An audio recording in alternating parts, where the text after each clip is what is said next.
and welcome to my kitchen. Today I'm cooking pheasant breasts with apples and walnuts. First thing I did was cutting this apple into 16 slices and of course got rid of the core. Next thing up is heading over to my stove and heating up a small pan and a medium-sized pan. And you can see on the lower left part of the screen that I do have another pan and a sieve laying around because the pheasant will go into the oven later. But first I'm adding some olive oil to the medium-sized pan and I'm adding the pheasant breast once it's warm. Seasoning them with salt and pepper and some thyme. The recipe actually requires fresh thyme, but there was none in my grocery store, so I used dried thyme instead, and it worked just fine. Meanwhile, you should also preheat your oven to 100 degrees. And then I'm just putting the sieve on top of my pan because I don't want the oil to be everywhere on my stove. That's why there's also a paper towel on top. So I'm just letting it fry for maybe 5 to 6 minutes in total, like 3 minutes on each side. And I'm having all of my ingredients ready before I head over to the stove, just FYI. So once the pheasant is done frying, it took about 5 minutes, I'm putting it out of the pan onto the sieve. And then I'm taking the calvados and the chicken stock and I'm adding it to the pan. Be very careful, this is very hot and you see that it goes all over the place around my pan, so be very, very careful and not to burn yourself. So I added maybe half of the chicken stock. And then I'm reducing the heat right away to just let it cook in the pan and have a nice juice afterwards. Meanwhile, I did put the pheasant into the oven and the pan underneath the sieve is just there to catch any fat that might drip from the breasts. So after maybe like 1.5 minutes, I'm taking the sauce off the heat and just letting it sit for a while. And I'm heating up a smaller pan with a tablespoon of honey and a tablespoon of butter as well, letting it melt. And meanwhile, I'm just adding the sauce to this cup here just because it's easier later to distribute and I need the pan again.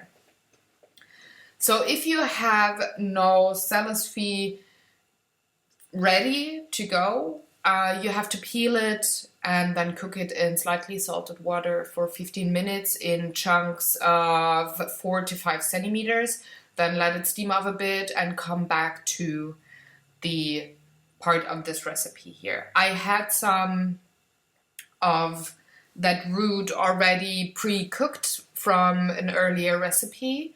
And if you want to see that earlier recipe, just head to last week's vlog episode. There you can see the first appearance of the salsify. So now that the butter and honey are melted, I'm adding my slices of apple. And I'm just caramelizing them and softening them. And it's really, really yummy because the tanginess of the apple with the sweetness of the honey makes a great, great mixture. It's a lovely explosion on your taste buds.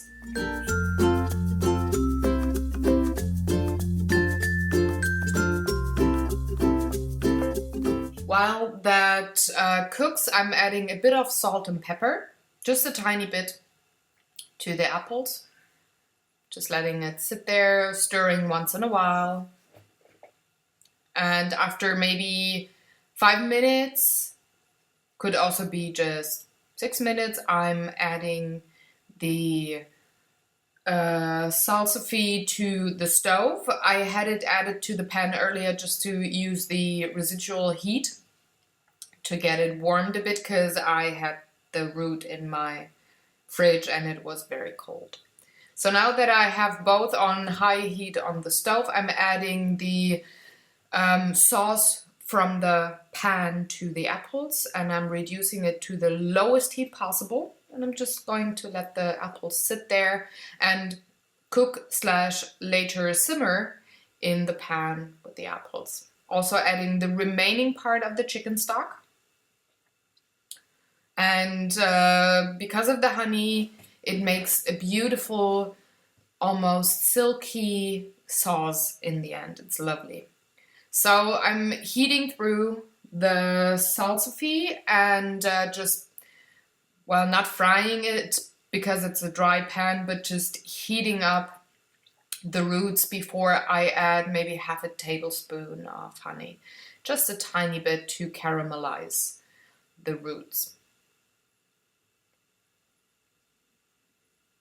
And I'm just letting it cook for maybe another 5 minutes, adding another tablespoon of butter, seasoning it with salt and pepper, and having both of the pans sit on the lowest heat possible on my oven.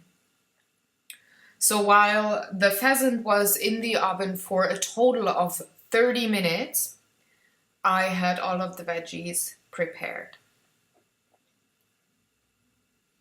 And I'm just letting everything simmer and wait for the pheasant to be ready, stirring once in a while.